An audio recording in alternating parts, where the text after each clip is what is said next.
Hey everyone, this is Pete. Welcome back to another installment of Sunday Driving.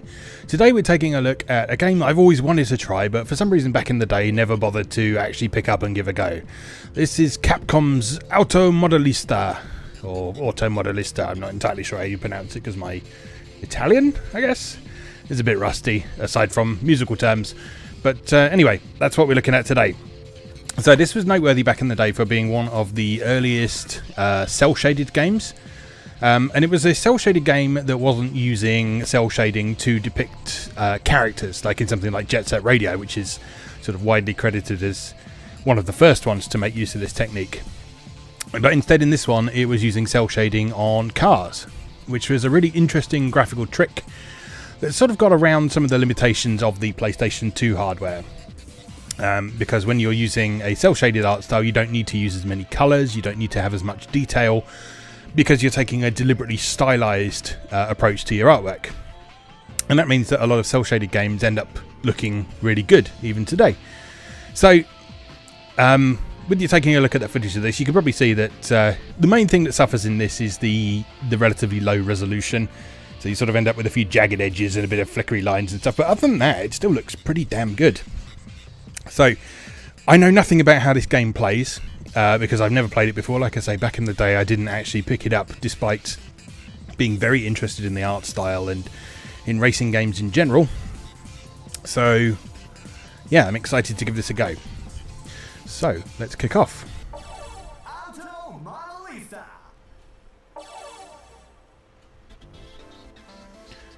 Alright, so we have an arcade mode. We have a Garage Life mode, which is presumably your sort of Gran Turismo buy and upgrade cars type mode. BJ and Theatre. Yeah, watch replays and make original replay creation. That sounds interesting. We'll take a look at that later. And of course an options menu, which is always a good place to start with any new game. So game options. Camera angle near, far driver view. I like to drive in driver view, so let's set that to that. Visual effects on. So that uses sort of manga style speed lines, I think. Turn aid. Don't know what that does, but let's leave it on for now. Okay. Alright, that's all pretty straightforward. What else have we got? Controller. Right, so we can use a driving force controller. Not sure who made that one offhand. I don't have one though, so we'll have to stick with the standard analog controller. So what are our controls? So X accelerate, square for brake, circle for handbrake, hazard lights, excellent. Okay, so this was from the age of gaming before we started to use trigger buttons for acceleration and that sort of thing. The PS2 did have analog buttons, all the buttons on the DualShock 2 were analog, but they didn't have as much sort of squish to them as things like the Xbox 360 controller and so on. So in this era of racing games, we tended to still have acceleration and brake on the face buttons and so on. So, okay. Next we've got sound type. This will be stereo mono, presumably. Yeah. And BGM tests, always good. Screen adjust. Have we got a widescreen option, or is it just... No, let's just change the position of it. That's cool.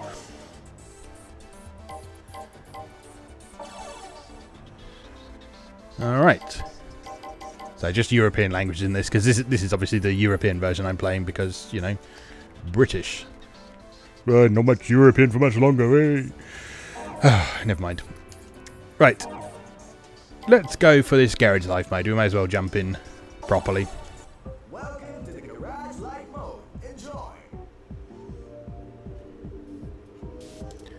Enter a garage name. Don't mind if I do.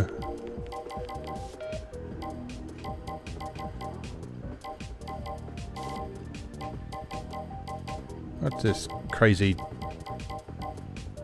nonsense going on here? I assume that's supposed to make your life easier somehow, but it really doesn't.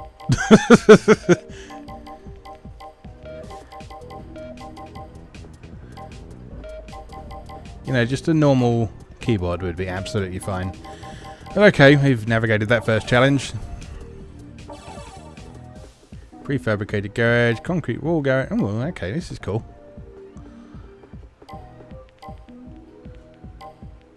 Log house. It's got to be log house.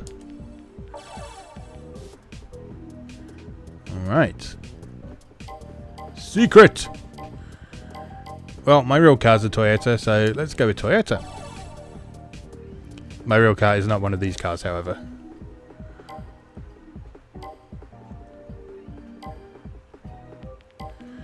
With old racing games, one of the things I always liked to do was look for a car that was as close as possible to my actual car. Oh, hello. There's a Yaris. That is my actual car. Obviously an older version of it, but yeah, I'm going with that for sure. Yeah, so that's one thing I always really liked about, say, the Need for Speed Underground series, because you could start with like a really crap car, like a Peugeot 106 or something, and then make that an absolutely devastating vehicle. And we can name our car. This is interesting. Let's call it...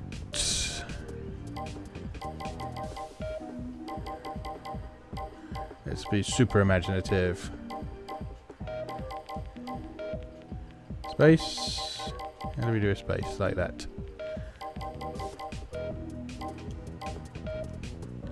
We got punctuation as well?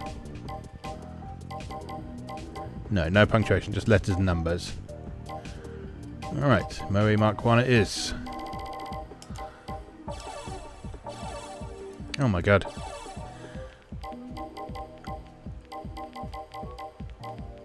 Well, this is definitely a game with a lot of customization to it, which is absolutely fine by me. I love this kind of stuff. Even if I don't end up actually enjoying the game itself, I always enjoy this sort of customization side of stuff. Like the Forza Motorsport series on Xbox, I never actually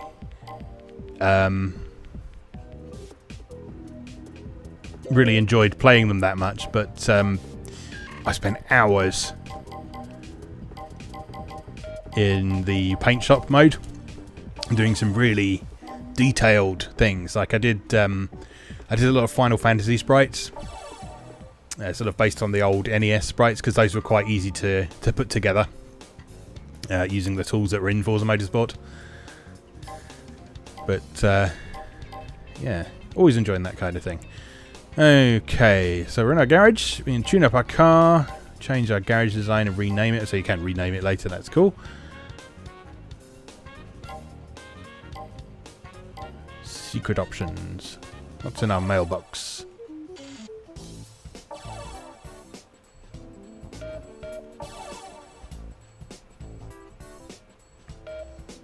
Okay, that's good. So you don't have to get too in depth with the tuning kind of stuff if you don't want to.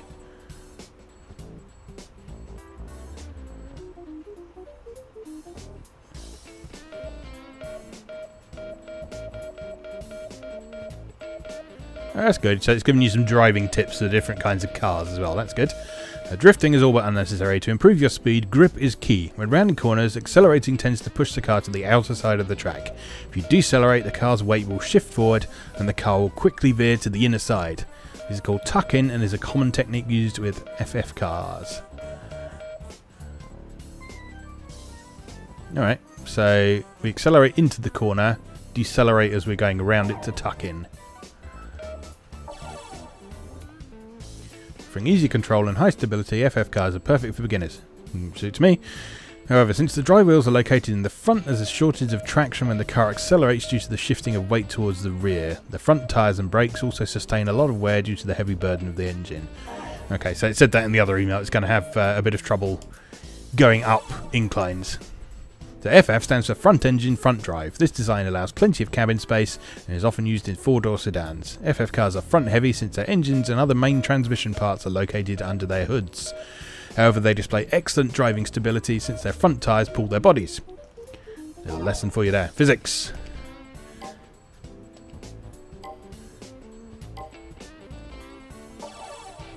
You can receive car data from your friends using the Tuned Car List's Copy Car feature. These cars will be treated as rental cars and you will be unable to tune or copy them. Oh, that's cool. So there's no online functionality to this, but you could exchange data with your friends using memory cards. Car changing and sub-garages exist for those who are using a car that can't appear in a certain course, and for those who simply want to increase their number of cars. Up to 30 cars may be stored in a sub-garage. If a sub-garage has 30 cars, you can store additional cars by overwriting it. Alright. Yeah, should have probably read this first.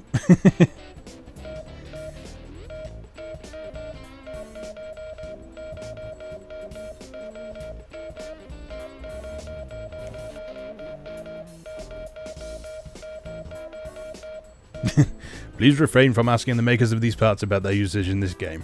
Okay. Alright.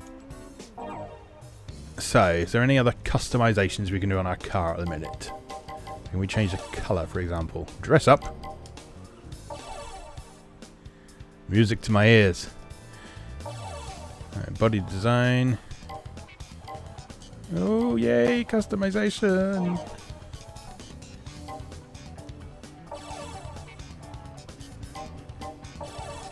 Presumably you're going to have to pay for these.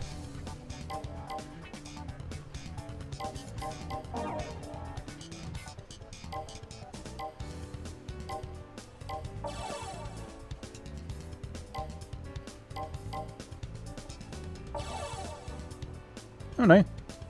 No, you can just customize it. That's cool. Let's stick with the stock for the minute.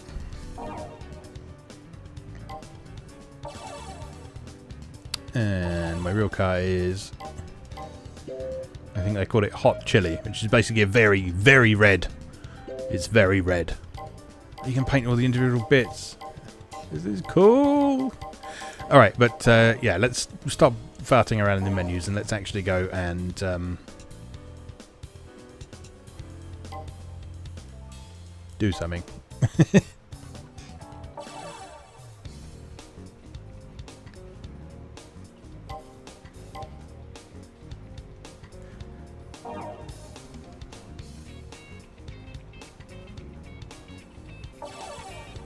Okay, let's do a race. Let's play the game. Yes, let's play the game. Alright, level 1. Downhill Challenge Cup. Freshman's Challenge Cup or the Osaka Highway. Okay, so we have to win at least one of these. Let's try the highway one first of all. It seems like a good place to take our Yaris.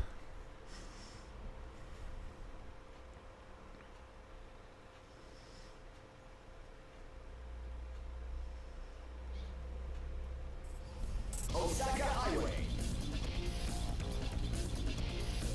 Very nice. It's pretty. I say that sort of limited use of colour and shading looks really nice. So there's kind of a hint of Ridge Racer about this almost, but the cel shading on the cars is obviously the big defining feature in this. Oh, look at those speed lines, that's awesome.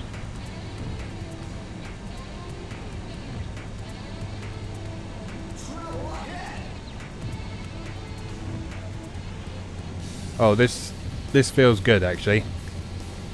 Nice and responsive, and also obviously you can't feel this, but you can probably see when we go over like the sort of connecting bits of the bridges and the overpasses and stuff, the viewpoint is sort of shuddering slightly, and you can actually feel all those in the vibration. There's some really quite spectacularly good use of the DualShock vibration in this. So yeah, kudos for that. Doesn't look like it's going to be a very difficult race, however. Ease you in gently.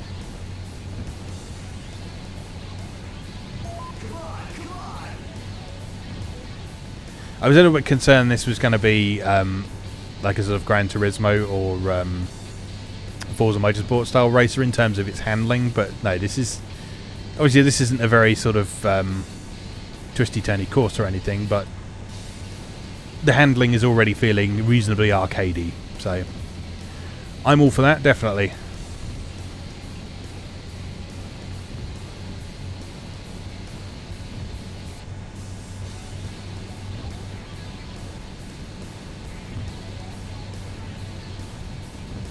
Yeah, this was either a good choice or a terrible choice for the first track, because it's not a very interesting race, but that's okay though, because it's given us a bit of a chance to get a feel for the controls and how it handles and so on. Like I said, I'm so impressed with that that use of vibration.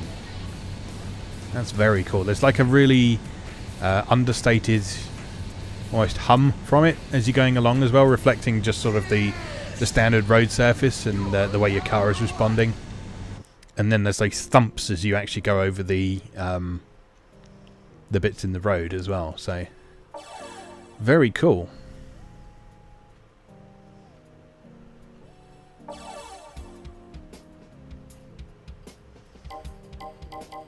Okay, so it's storing records based on your cars. That's why you name your car, presumably. There we go. Okay, and presumably it'll keep track of all those. So here's the replay mode.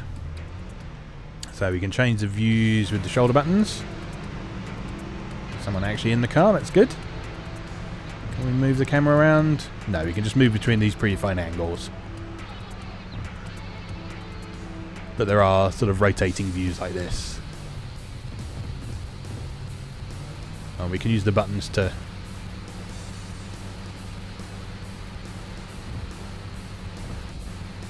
fast forward and pause. Yeah, there we are. There's fast forward. So triangle pauses, square goes backwards, and circle goes forwards. Whee! Okay, that's cool. So we can save that replay if we want to. Let's leave that for the minute. Let us continue. Congratulations! You got a prize! You got it!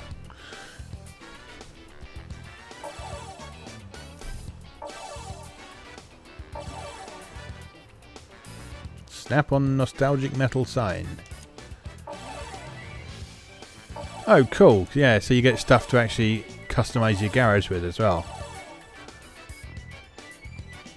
You've received it. You made it! Alright, An amazing result! let's take a look at some of these new customization options. So garage design. Change layout.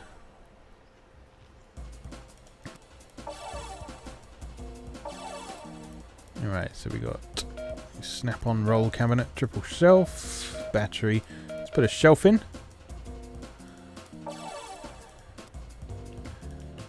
That can go towards the back wall over here. Let's pop that there. That's already down, so that gets marked. Vertical tire stand, tool chest. Oh, so much stuff.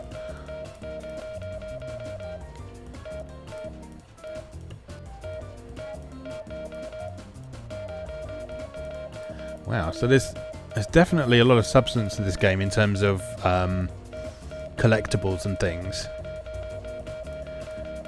I actually kind of like that it's not doing it based on currency. It's doing it sort of unlocking things based on the things that you do in the game. That's something I like, as it kind of minimises the need for grinding, which always felt a bit weird to be doing in a racing game. Posters we got. Some hanging tools. They can go over here by a shell, or should I? Yeah, let's put them above the tool cabinet. That'll look nice. We got a poster. We'll put that on. I can go there as well. That looks nice.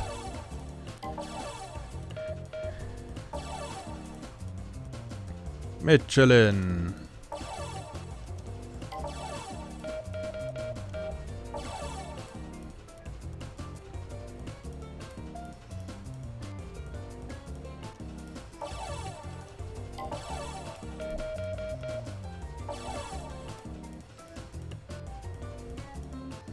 Capcom.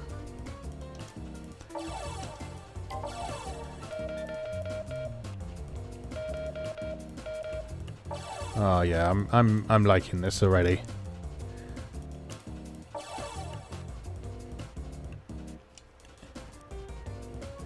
Oh, okay, look around as well. That's cool. We can tilt the camera up and down a tiny bit. We can look around the whole place. Our little barn, isn't that nice? All right, enough of that for now. Let's do another race. How do I get out of here? Like this. See if we can add those tune-up parts to the car as well.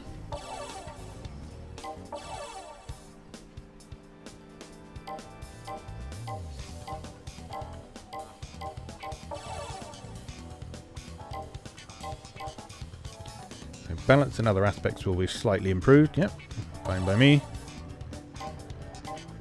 We had a weight reduction, I think, as well, didn't we?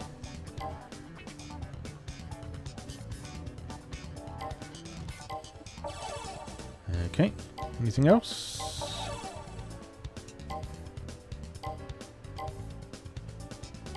Okay, so that's not a change of part, that's just an adjustment you can make to tweak whether you've got better acceleration or maximum speed. And it doesn't have a complicated graph or anything like in Gran Turismo and so on.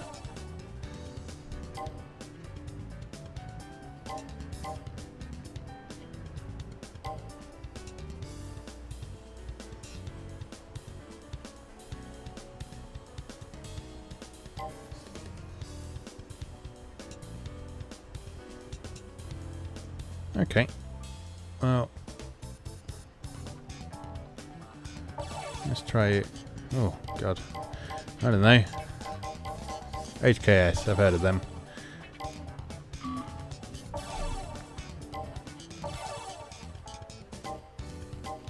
Yeah, so basically the kind of vibe I'm getting from this is it's giving you the level of customization that you've got in something like Gran Turismo, Forza Motorsport, but it's making it a hell of a lot more accessible.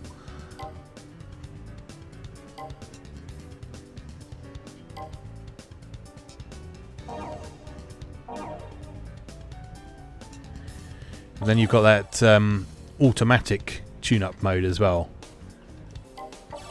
So if I ask you some questions.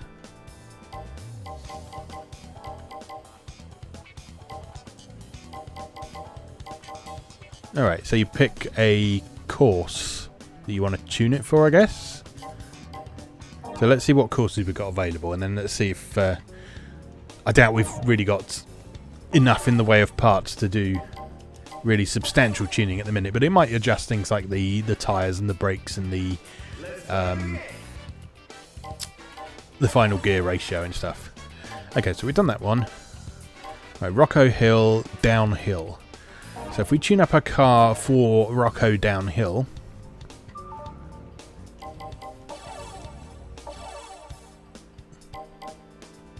so that one, and then we choose if we want more acceleration or maximum speed. Let's stick with average for the minute. We'll have a bit more grip, and then you can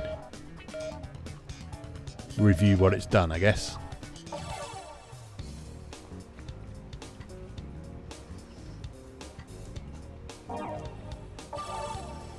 Alright, let's race. Let's play the game. Ula Rocco, downhill challenge. Keep rocking, baby.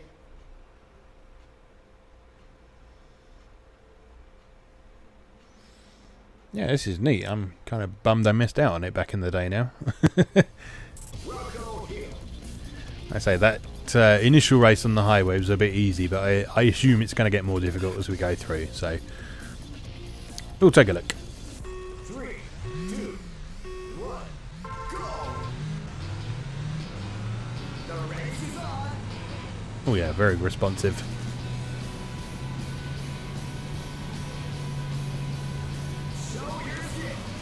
Oh, there we are. There's our tuck in at work, I guess. Yeah, that excellent use of the dual shock is going again. I've always really loved point-to-point races in racing games. I think this is partly down to the fact that I grew up with stuff like Outrun, which is a point-to-point rather than a lap-based race. Obviously that was one of the old-style vanishing point races rather than a fully 3D one, but even the later Outruns were still point-to-point races. And so I'm always really happy when there's a stage like this in a full-on 3D racer. Just because I find point-to-point races just a bit more interesting.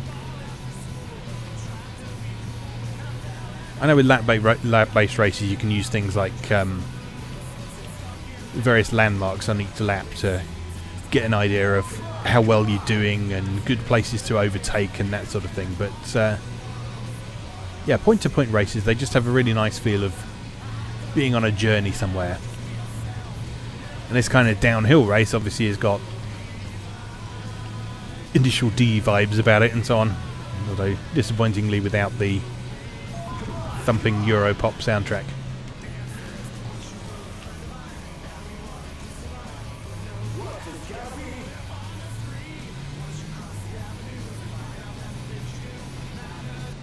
Yeah, I'm liking this a lot so far. I mean, it feels really nice to drive, it responds really smoothly, so the frame rate is really nice as well.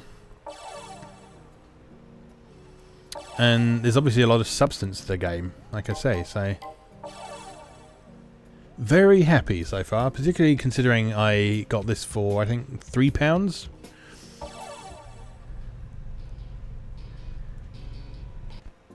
So I actually wanted to cover this for last week's Sunday driving, but the copy I previously had didn't work. I just put it in the PS2 and it just made strange zappy sounds from the laser and didn't actually load up at all, which was a shame. And that's why we had a look at World Super Police last time, which yeah, like I say, that was an interesting game to take a look at. I didn't love it, but I had some fun with it. And I'm glad I checked it out, because that one's been on my shelf for ages and I've been wanting to take a look at it. And, well, now I probably will return to it at some point, because it did seem quite fun, but it's not a high priority at the minute. Okay, yeah, this is just all giving us an idea of what those different upgrades do.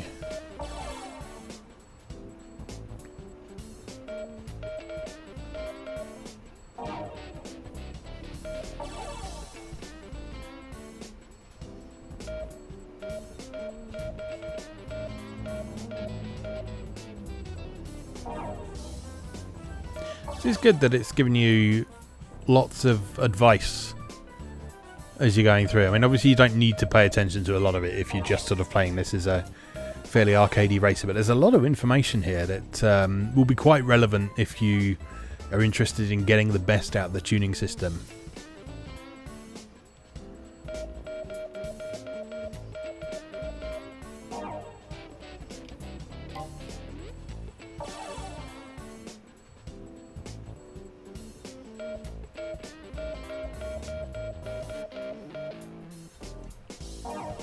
Yeah, and it's giving you advice about how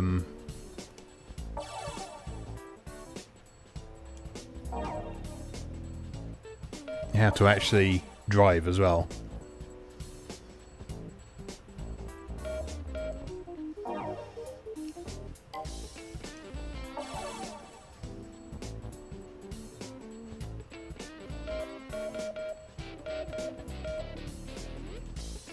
And tips of the courses as well. Yeah, nice.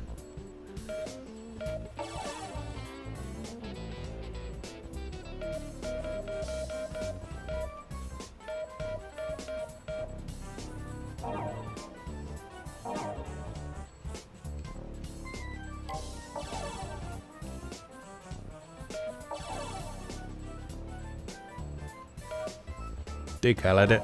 Oh, don't tell me that.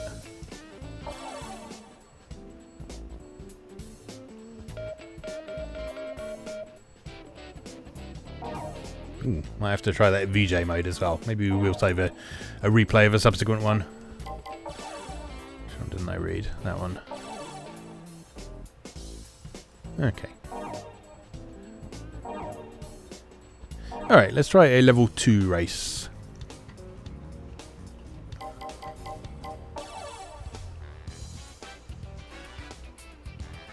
Let's play the game. Alright, Akagi Downhill. Urban Challenge, Rainy Streets Challenge Cup. Let's do another downhill one. So we got Akagi Hill this time. Let's tune our car for that appropriately.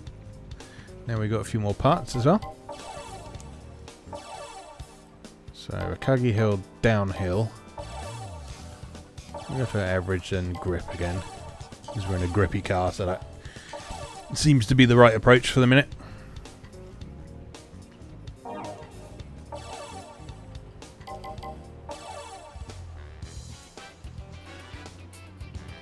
Let's play the game. Akagi downhill challenge. Oh, I didn't check what the requirements for clearing this are, so win at least 2 of the 4 available races. Alright, I can do that. Akagi downhill challenge cup. Check it out.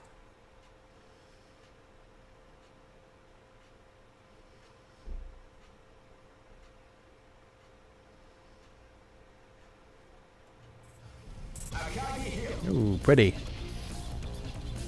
Lovely use of colour. Look at that, sort of infused with purple.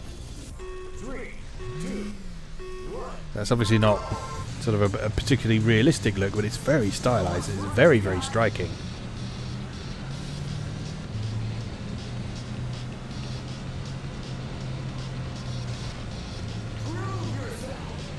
Oh, lovely. What a lovely game this is.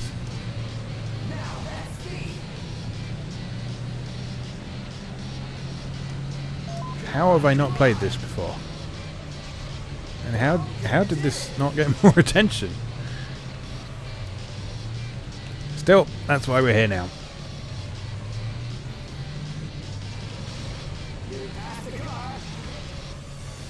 Yeah, the other races are being a lot more aggressive on level 2.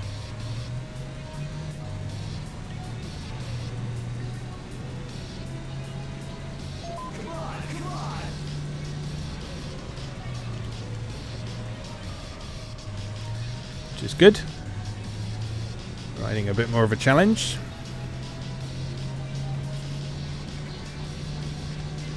It's quite a long course as well, that's cool.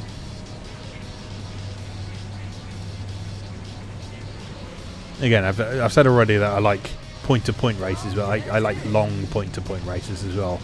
That feeling that you're going on a long journey. That's one reason I used to really like Test Drive Unlimited on the 360.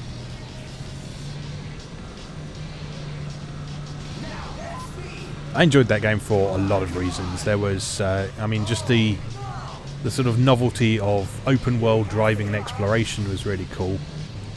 The massively multiplayer aspect was kind of underutilized, I think, but it was a lot of fun when you did encounter other players. Like I remember chasing a guy in a Ferrari halfway across the map at one point just because we were trolling each other basically. You know, flashing our lights, honking our horns, and getting in each other's way. And it wasn't a formal race or anything. We were just just pissing about. It was great fun. That's actually one I don't have in my collection anymore at the minute, so I might have to try and pick that up again at some point. I know probably the multiplayer is probably less than active now, but it was a game that you could enjoy by yourself without any real difficulty. So, victory! You're number 1.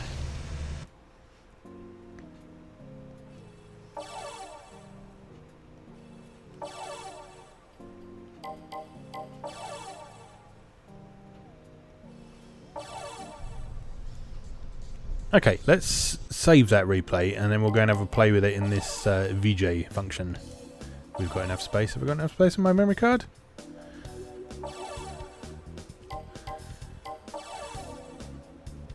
Yes.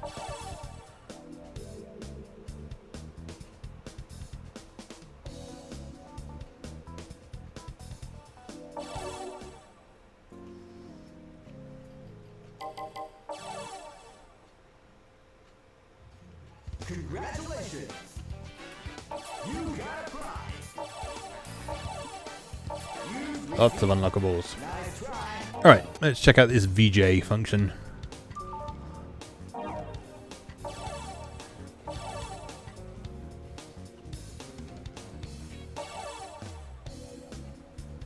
Oh, didn't mean to do that. Don't need to park my car, because it's the one I'm using.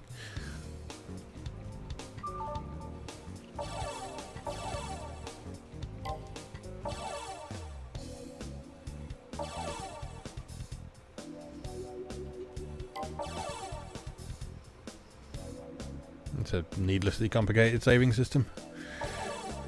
Yes! Are you sure? Alright. Edit room.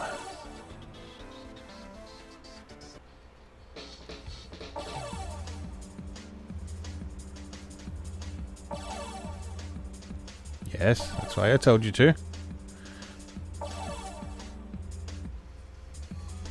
Are you absolutely sure you want to load? Yes. Yes, I am. Ooh, blimey. Okay, right then. What do I press?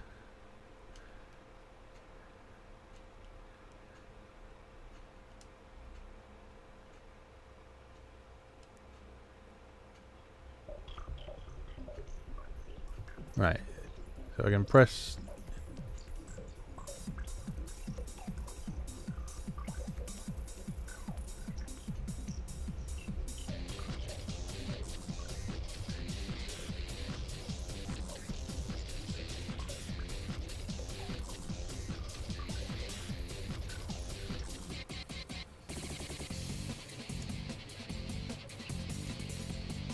How do I stop? Make it stop. Right. Okay, how does this work then?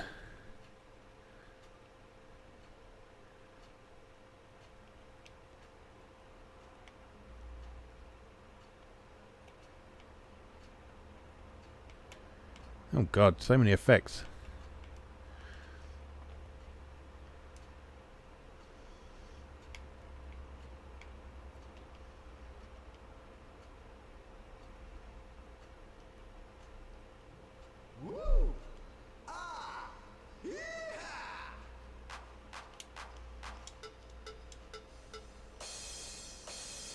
Well, this is ridiculous. How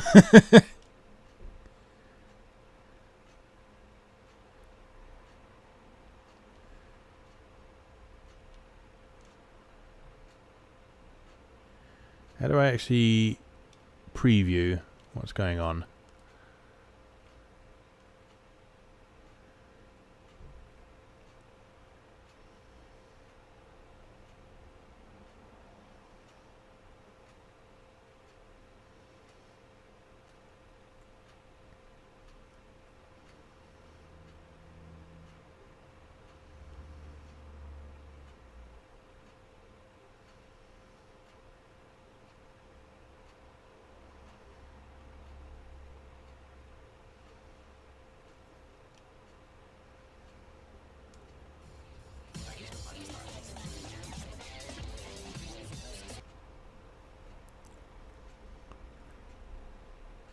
Alright, so do we just do it in real time, I guess? And there's record mode. You can record and remix play. Okay.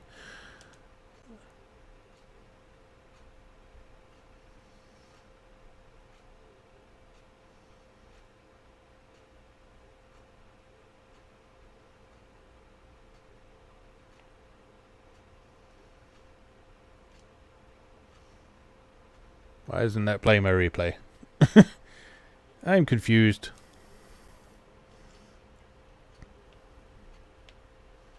Ah, there we go. Right. So you have to pick a camera angle from here, and then you push right to put it into that replay slot there. Then you can start pissing about with stuff.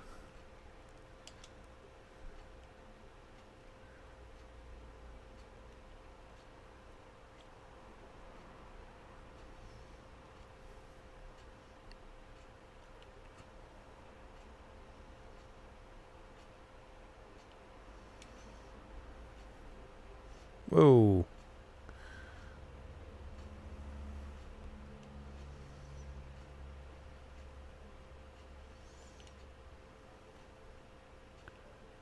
Okay, I get this. Right. So. How do we rewind that at this point? Is there a way to do that?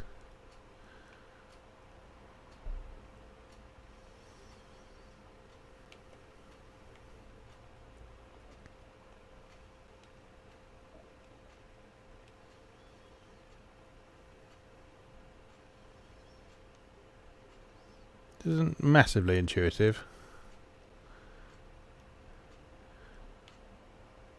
So while that's playing there, do we just have to rewind it?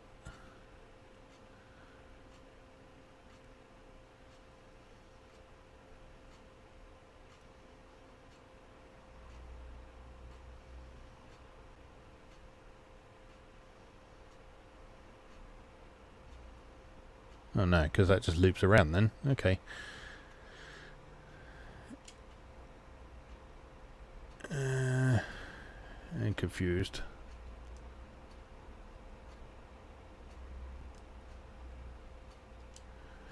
Right. So we record, start from the beginning, play the tape, pop in some titles with the right stick.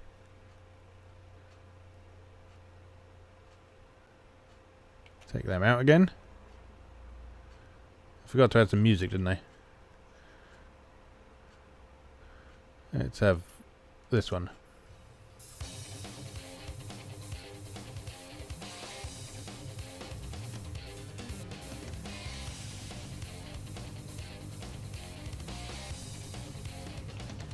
Oh, now that's neat. The buttons pulse in time with the music, so that you can edit in time with what's going on.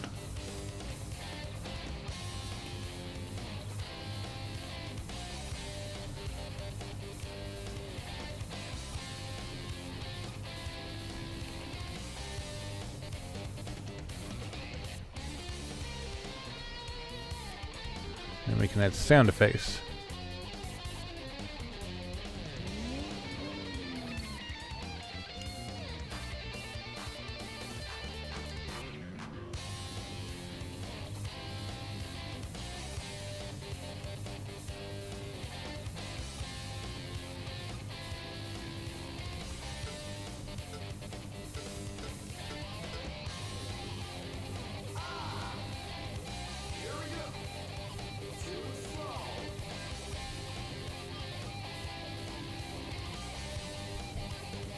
Alright, then presumably we stop that. And then we can play that back. Full screen, just one shot. Don't know what that means.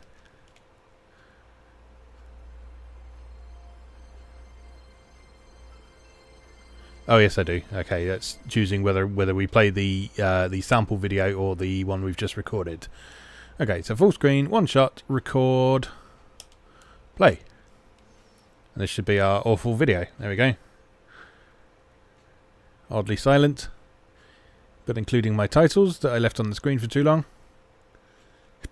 In a minute I'll remember to put the music in.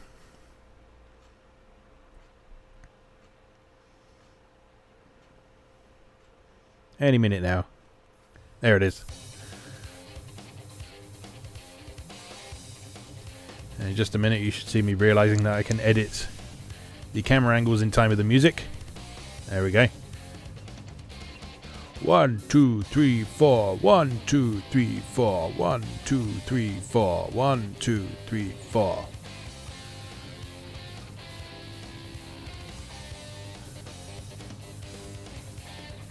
That's cool. It's not quite as in-depth as something like the old replay mode from the Driver series, which is always something that I had a huge amount of fun with.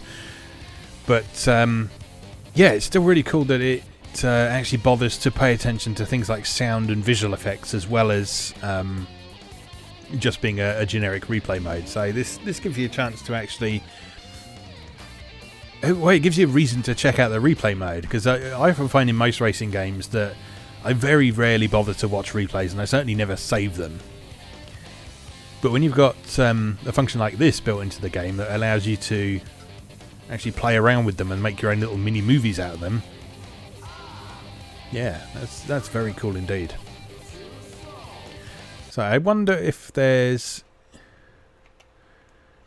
the ability to add any sort of custom text. I don't think there is from the look of things, which is a shame.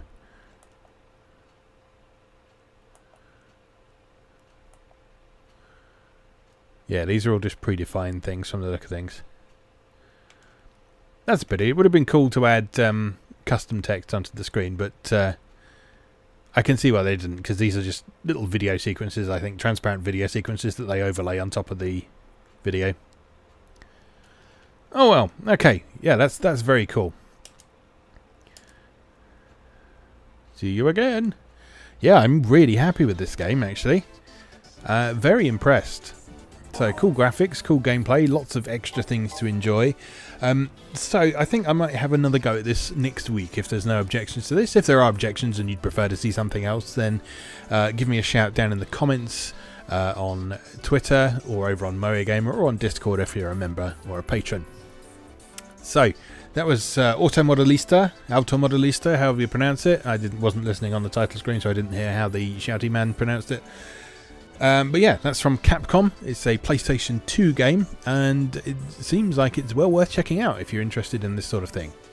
So, as always, thank you very much for watching, and I'll see you again next time.